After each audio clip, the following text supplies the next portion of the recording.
Hello, dear students. Welcome to a world of words where literature comes alive and learning knows no bound. That is Learning at Literary Lounge. So, let us dive into today's topic of discussion, that is the literary devices used in the poem The Night Mail by WHAuden. Without further ado, let's dig into the simple yet important literary devices used in this poem. To begin with, we have personification. Now, personification has been done with you before, but I'll give you a little introduction of what personification is, followed by examples from the poem. So, what is a personification? Personification is an attribute. As I keep saying, make notes. So, attributing human, basically, attributing human characteristics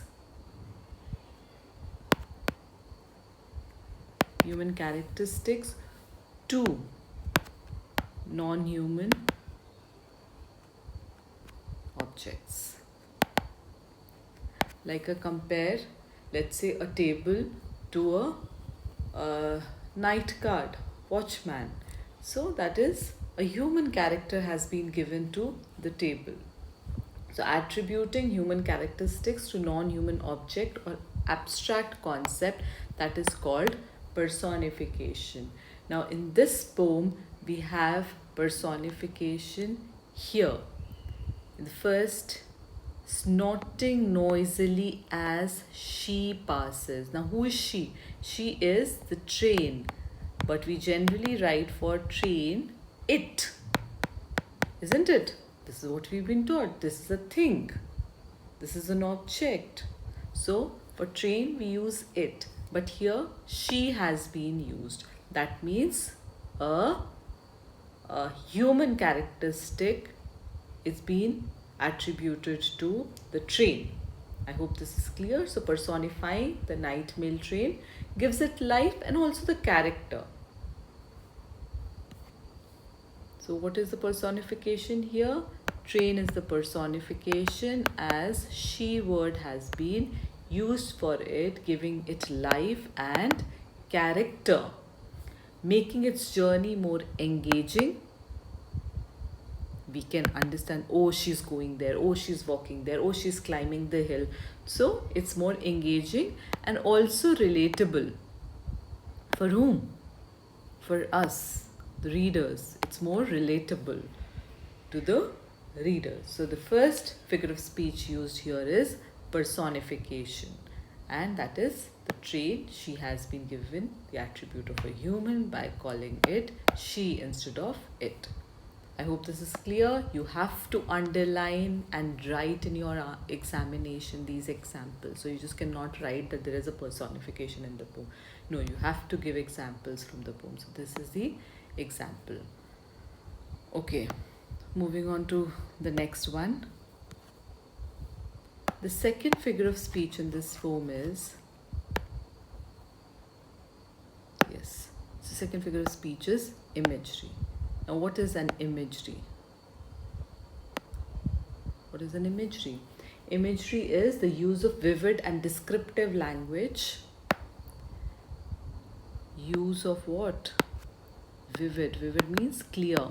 Vivid and descriptive. Described in a way. Descriptive language for what? When we read, we have only language in front of us. So there is a clear and descriptive language in front of us that creates what? It creates a mental image for the readers. In the previous video, I told you that it is not just image which can be created. It can be in other forms as well, like hearing, smelling. Fine, but in this poem, we are doing visual imagery. That is the reason we'll stick to mental image. So vivid and descriptive language which creates mental image for us. In this poem we have past cotton grass and moorland boulder, shoveling white stream over her shoulder. So you can actually imagine the train passing the cotton grass and also the moorland boulder. We have done what cotton grass is and what moorland boulders are in the previous videos. Shoveling white stream over her shoulder. Again, we can imagine that the train is passing while the steam is crossing it above the head. So this is imagery, that is, it is creating an image for us. The imagery helps to paint a vivid picture of the train's journey here, immersing the readers in the landscape and the environment it passes through. So it's passing through cotton grass, moorland, boulder. This is imagery. This particular line was what? Personification. Let's move ahead. Third figure of speech that we have. Before that, let me rub. Okay, so third figure of speech that we have is alliteration. Alliteration. Now, what is an alliteration? Alliteration is the repetition of the same consonant. What is it? It is repetition. Please keep writing. Repetition of the same consonant sound. Same consonant sound. At the beginning, this is very important. At the beginning of words, right? Like here we have where is it? Yes, it is here. Birds turn their heads as she approaches. T, T. So repetition of same consonant, that is T and T are repeated. So this becomes alliteration. So it adds a musical quality to the poem, enhancing its rhythmic flow and making it more enjoyable to read aloud. Turn their head, TT. Okay. Next figure of speech in this poem is metaphor. I'm doing it again. Metaphor is nothing but comparing two things. So compares. So it's a figure of speech that directly compares what? Two different things. Things that are not alike, they're completely different, but without using as or without, okay, without. You don't use, without using as or like, because if you use as or like, it turns out to be simile. So you are not doing simile, you're doing metaphor. That is, you're comparing two things without using as or like. In this poem, we have the example of the field of apparatus here. Towards the field of apparatus, the furnaces set on the dark plain like gigantic chessmen. In previous videos, we have discussed what it means in detail. Just a quick gist, that is the metaphor of machinery like apparatus and furnaces. These machinery are compared, the metaphor of machinery, as gigantic chessmen. They have been compared to the big sized chessmen. They emphasize the strategic and organized nature of industrial areas, adding depth to the imagery. Please go back to the videos and see in detail what it actually means. So here we have the metaphor. Moving on to the next figure of speech, that is repetition. Repetition and alliteration they do sound, pretty close. In this we have repetition, but of the first letter, the first consonant only. But in repetition, words are really repeated. They're actually repeated. So the deliberate reuse, you can say it is a deliberate reuse of what?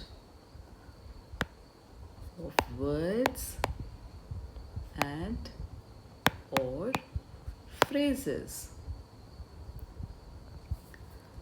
And this is generally done to emphasize. Please write in the comment section which poem did have repetition. We've done it before. Which poem was it where we had repetition, and what were we emphasizing on that poem? Because in that poem it started with repetition itself and it was emphasizing on something. So please do write it in the comment section which poem was it. Okay, so now in this particular poem, where do we find repetition? Letters, letters. You have it here as well. Letters, letters. Fine. So when words or phrases are repeated, that is called alliteration. No, sorry, alliteration was different. This is repetition. I hope this is clear. So this one is repetition. So we've done 5. Just a few more left. The poem is lengthy, so we were expecting a little more of these. But all of them are simple. Okay. The next figure of speech is contrast. Contrast, yes. What is contrast? Contrast is the identification of differences between two objects. When you identify, it's nothing but identification of what? Identification of differences between two subjects. This is done to highlight particular qualities or characteristics. For instance, in this poem, one we have is silent miles of wind-bent grasses. Silent, there's complete silence out there, and then there are these steam tugs yelping, screaming, steam tugs yelping down a glade of cranes. So we can see the contrast here. So this contrast brings the quiet nature, natural landscape. Here we have quiet natural landscape, and on the other side we have the noisy industrial areas. So this underscores the train's journey through the diverse environment. Diverse environment. Alright. Again, enhancing what? The poem's dynamic quality. So this was 6th. Moving on to the last figure of speech in this poem, and that is onomatopoeia. Now what is onomatopoeia? From the last few videos, this figure of speech was not done. So we are doing it for the first time. Now what is onomatopoeia? This is the use of words that imitate natural sounds. They imitate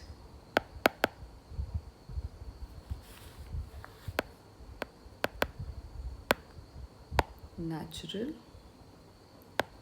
sounds.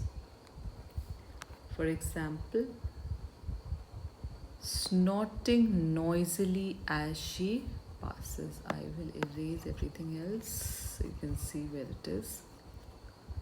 Yes, snorting noisily as she passes.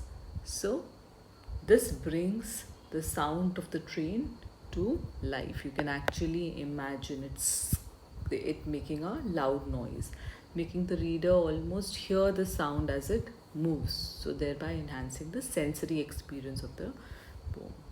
Alright, so these are all the figure of speeches done in this poem, starting from personification, she, imagery, that is past cotton grass and moonland border shoveling white stream over her shoulder. Alliteration, we had alliteration. 1 second, just let me use this. So she, then we did these. This was personification, this was imagery. Moving on, we have alliteration. Alliteration, turn their head, is alliteration. Metaphor. Metaphor is without using as or like when we make comparison. So here the metaphor was the field of apparatus. Second. This one is alliteration. Next, sorry, this was a metaphor. I'm really sorry. This one is metaphor. After metaphor, we have repetition. Here, letters. Letters is repetition. Contrast. Completely different things here. So one is silent miles of windbent grasses, and contrast to this is the steam tugs yelping down the glade of cranes. And last is onomatopoeia. Here, that is creating a sound which is imitate natural sounds. In this we have snorting noisily as she passes. This one. So in this line we have basically personification as well as onomatopoeia. That is pretty much all for today. Please do like, share and subscribe to my channel, and thanks for turning the pages with me. Stay book smart, and I'll see you in the next topic. Until then, happy reading. God bless you all.